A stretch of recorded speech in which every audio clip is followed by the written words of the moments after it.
So this morning I had a phone call from a buyer for HDB in Toa Payoh, and this buyer was quite interesting. That's why I wanted to do a video.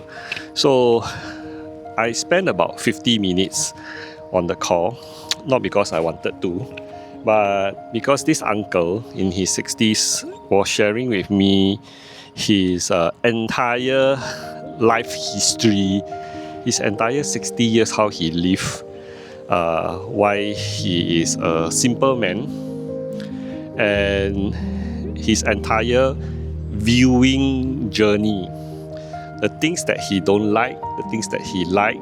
For example, he doesn't mind low floor, and in fact he wants a ground floor unit because he prefers own space for gardening. Okay, so you want to plant some flowers and all that, and he didn't take a top floor unit because he was contemplating that as he talked to the neighbors say that, oh, my husband, the neighbor say my husband is a Garang-guni, so the way he look at the all these belongings are his precious stuff, so he's a hoarder and he just refused to change.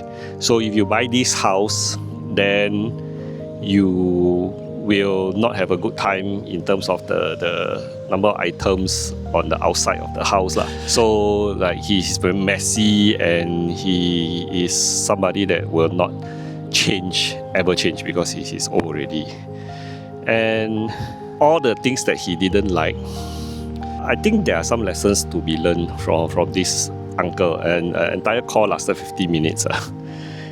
And in the end, he gave me a very low ball figure, and he said that, okay, if your seller can accept this $40,000 discount, then I will not. Then I will come and see lah. If you cannot, then I don't even want to come. Then you can tell me, okay, the market is not very good, old houses, you can only sell to old people, and the youngster cannot buy. So this uncle quite savvy, I would say.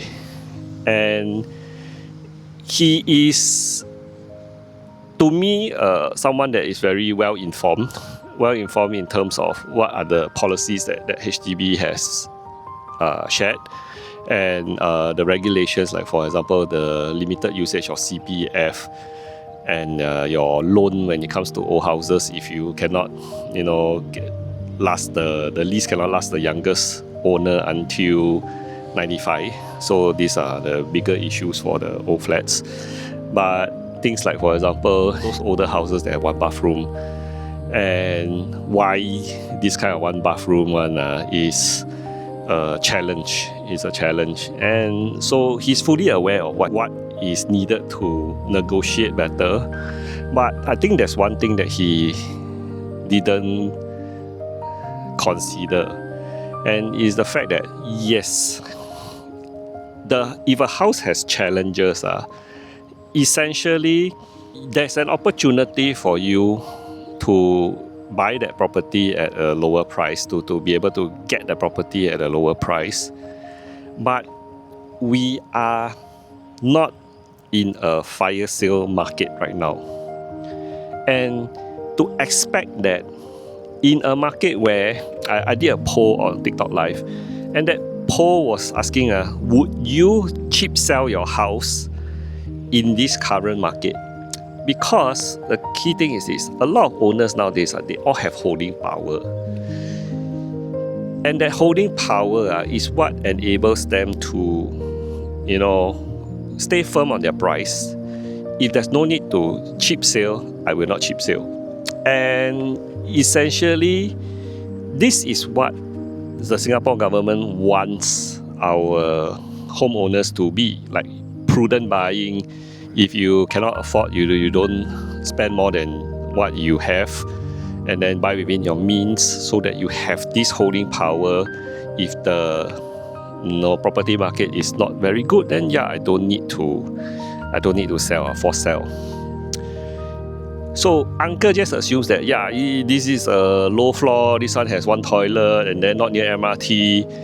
Automatically, I can waive off the fact that past transacted is already higher than what I'm asking. So I'm already selling at a reasonable price. Past transacted is also around that price. But just because you find that this house has so-called these challenging aspects, that people are forced to sell you cheap. But sorry uncle, this is not the market for it. The fire sale time hasn't come yet. Yes, demand has dropped, volume probably is not so high, but people don't need to sell you cheap. People have holding power. And that's one lesson you have to learn, uncle. Okay, bye.